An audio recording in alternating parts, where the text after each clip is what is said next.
কে গো মা, কাঁদি না? ভগবানের কাছে আমরা সবাই কাঁদি, কাঁদি তো? কাদের জন্য কাঁদি বলুন তো? কেউ স্বামীর জন্য কাঁদি, কেউ ছেলের জন্য কাঁদি, কেউ মেয়ের জন্য কাঁদি, কেউ নিজের জন্য কাঁদি, সবাই কাঁদি। কিন্তু কোনোদিন ভগবানের জন্য কেঁদে রেখেছে? স্ত্রী পুত্র পরিবার বিষয় বৈভব বাদ দিন, একদিন ভগবানের জন্য কেঁদে দেখো।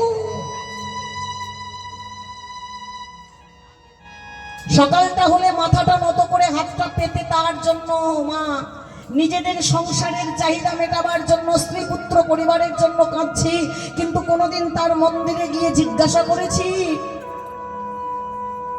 ও ঠাকুর তোমার খাওয়া হয়েছে?